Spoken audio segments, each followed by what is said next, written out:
Okay, hi guys, and welcome to the show. You join me here at the Philadelphia Naval Yard. Where better to test out a dive watch? This is quite an important piece. Actually, I did an unboxing of this back in 2017. I know a lot of you have been asking, where's the review? I actually did shoot the review, but I never got to finish it. There was a whole bunch of technical problems. Obviously, this is a reinterpretation of the 62 Mass, that famous watch that came out in 1965. WatchBox actually had one in stock, and I saw it. Of course, Seiko being my favorite brand, I just had to get it, try it out, and finally finish that review. So without further ado, let's test out the watch.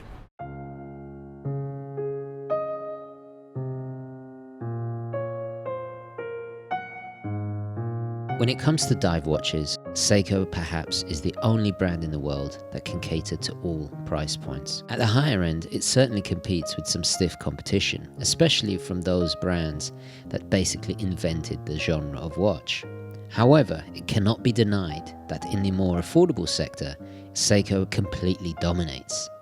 With over 50 years of innovation, Seiko's reputation in terms of dive watches is indeed unquestionable. The brand has an incredible admiration amongst collectors as well as professional divers. This respect was built on their dependability, functionality, and efficiency. But more importantly, Seiko is responsible for creating many of the features that are now widely accepted as industry norms. The ISO 6425 standards have been based in part on Seiko's divers. Seiko inventions like the accordion-style strap, titanium as a case material, and the extra-wide legible hands, these have all helped to define what a diver watch should be over the years. Not to mention the many firsts, like the first Ani-Digidiver, the Ani for example, and so many others. At the 2017 Baselworld, Seiko decided to honour their very first dive watch, the 62 Mass, with a clever and highly anticipated double release to please the entry level and the high end too. Not only did they bring out the very faithful to the original limited edition reissue, but also a second modernized reinterpretation for the modern wrist, the latter of which is what we're looking at today. To fully comprehend the watch, we need to go back to the original dive watch in 1965. With the demand of both recreational and professional diving growing dramatically during the late 50s and early 60s, Seiko decided to enter the dive watch market. Their answer was the ultra-purposeful 62 Mass. The Mass, in capitals, is a kind of portmanteau referring to several letters from the two words automatic and self-data. The 62 Mass clocked in at a rather large, for those days at least, 37mm, and it featured a date function, a bidirectional bezel, strong lume on both hands and markers, as well as a non-screw-down crown. It was rated at 150 meters water resistance, with a screw-down caseback, something we take for granted now, but bear in mind, Seiko's deepest prior watch was only rated to 50 meters.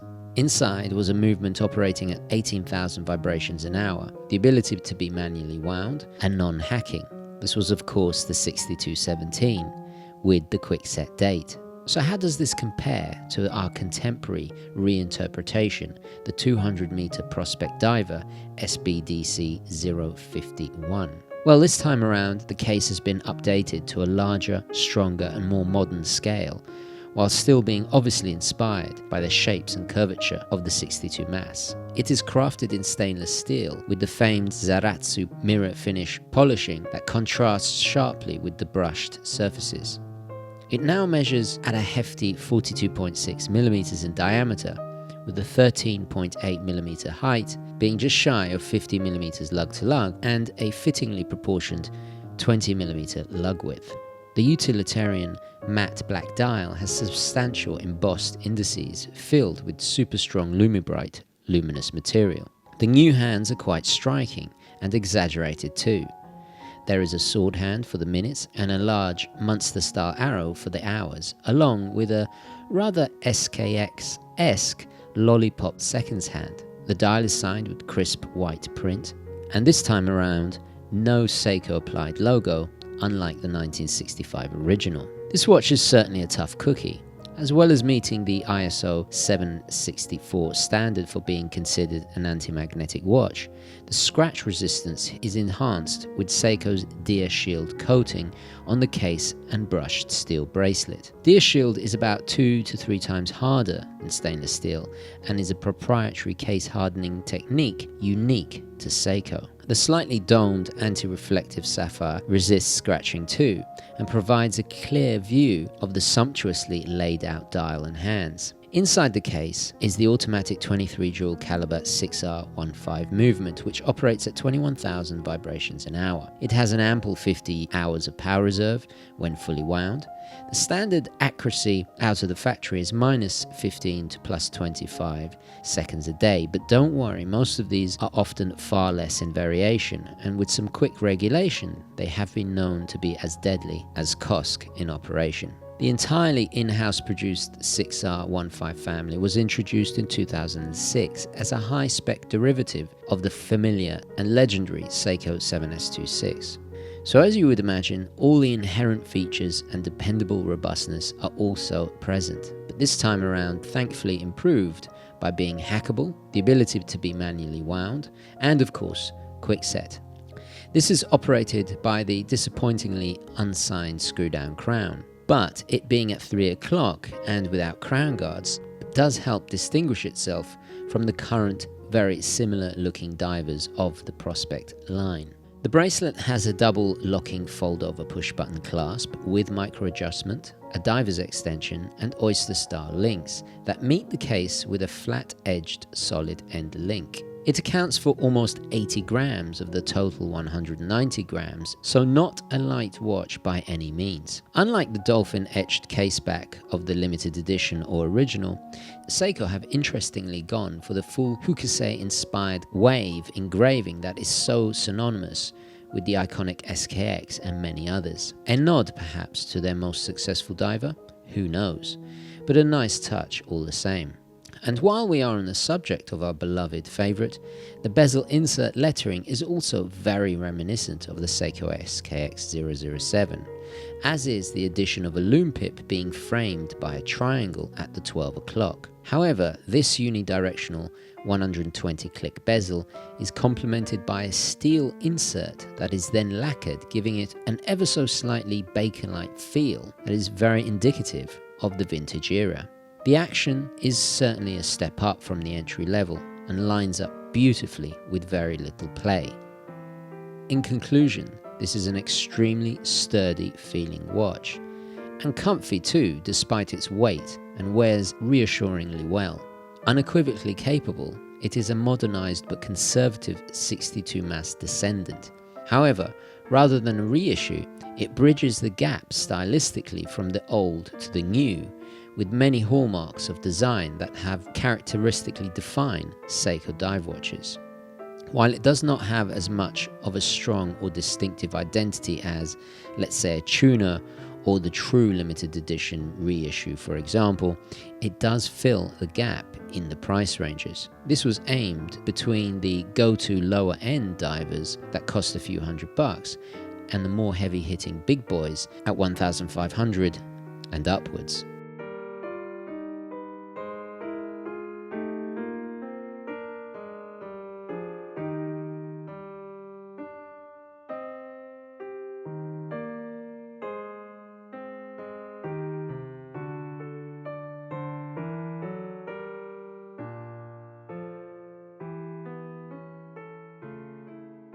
Okay, so let's start with the positives first. Well, undoubtedly, I've got to say I love the shape of the case. It's got this beautiful curvature to it, the beveling on the edges, the contrast of the satin and the high polish. It's certainly beautifully crafted. You feel that made in Japan quality. It's got a solidity to it that is very reassuring. Certainly a step up from your entry-level dive watches from Seiko. Something I really do appreciate is functionally it's extremely legible. We have that bright, Lumi Bright, which is wonderfully responsive. The applied markers give a great orientation. So in low light, you always know where 12 o'clock is because of course there's the double markers there. Now, I remember when this came out, it got a little bit of criticism because of the choice of hands. These are the Munster so-called arrow hand. I actually really like them. I think I think they're easy to distinguish minutes from hours, obviously. So functionally, it does exactly what it's supposed to do. It takes a while to kind of realize the subtleties in the devil in the details, right? The trapezium-shaped hour markers that kind of point inwards very subtly again. The blacked out counterbalances of the hands. The 6R15 is fantastic. You've got all the upgrades, but at the same time, it's still based on the legendary 7S26. So you have that proven reliability. You've got the innovation with the magic lever system, the bidirectional winding, all the rest of it. These things that are intrinsic to Seiko. And they've been proven to go for years and years. Also, it runs at a slow speed. Now, you can criticize it because it hasn't got such a smooth sweep, but at the same time, it boosts the longevity, less friction on the moving parts, and you get that hefty power reserve of 50 hours. Something I do appreciate is the coin edge bezel, especially with the bracelet I'd taken off, and I'll explain why I took the bracelet off in the negative, so bear with me. But you have access. It's very easy to grip, ergonomic. I also really love that domed sapphire. It's very subtly domed. It gives quite pleasing distortions when you twist it. Something I have to mention is, you guys know I always complain watches are too big. This is a 42mm diameter watch, but it wears a lot smaller. It reminds me a little bit of the Squire 1521 case that they originally made for Blancpain. It has that compatibility. It's something that Seiko have also done with the SKX. So on the smaller wrist, and my wrist is 6.25 inches, which is tiny, I know, but yeah, it pleases all wrists. So if you like it and you do have a smaller wrist, you don't have to worry about it. I do love the addition of drilled lug holes. Certainly with the black monochromatic color scheme, it's going to be a strap monster, so that just makes it more easy to change out from NATO straps to rubber straps, whatever. It's definitely going to be compatible with everything. Now, despite its pleasing aesthetic, this is certainly a tough watch. The deer shield coating, the sapphire crystal, the steel. It's a steel bezel insert, but it is lacquered as well, which gives it almost a kind of Bakelite, slight vintage feel. But yeah, it's a watch you don't really have to worry about. The insides, the outsides, it's certainly a tank, and built to last.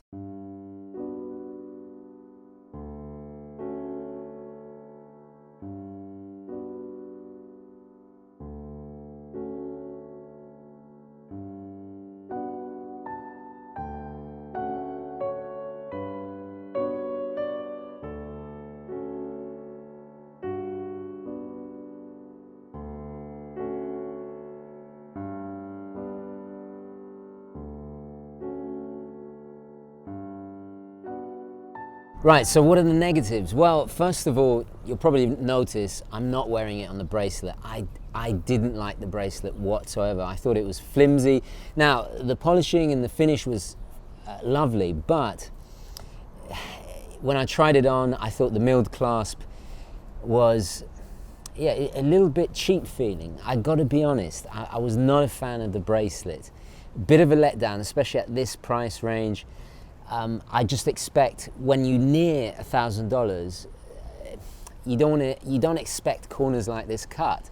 Also, the lacquer signed crown. They went to such effort to really finish the details in the dial. Personally, I start thinking, what other dive? There's so many divers from Seiko that are half the price. That, in my opinion, you just get more fun and more interesting design. But my main negative, I can't help but wonder, well, there's so many amazing Seiko divers, even at half the price, that I think a little bit more fun. I find the design, it's a very restrained, conservative design. Now, yeah, it's going to please a lot of people, but I also feel it's a tad uninspired. I feel they should have drawn more from the original 62 mass design and put some new kind of flair or twist on it. I can't help but feeling like this is a missed opportunity on Seiko's part. And you guys know I love Seiko, it's my favorite brand. So yeah, and the fact that they only released the more faithful version to such a limited amount breaks my heart a little bit, because I'd love to own the more faithful 62 mass version. This just doesn't do it for me.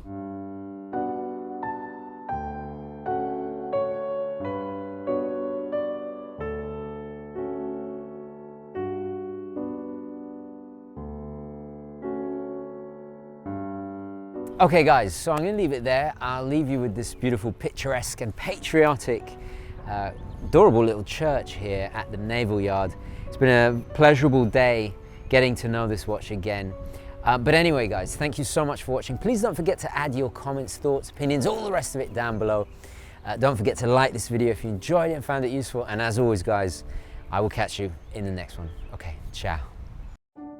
Now before I go guys, I just want to quickly tell you about this extremely cool app that WatchBox have launched. This is my own personal go-to app for everything watch related. Using the app, you can keep track of the real-time value of your watch collection. You can store watches in your digital watch box and even try on watches using an augmented reality. So don't miss out and please go to the App Store and download it today. You can access all of my latest videos right there in the app itself. And if you haven't already, please follow me on the official Urban Gentry Instagram and of course the Facebook UGWC. But most importantly of all, keep it positive, onwards and upwards.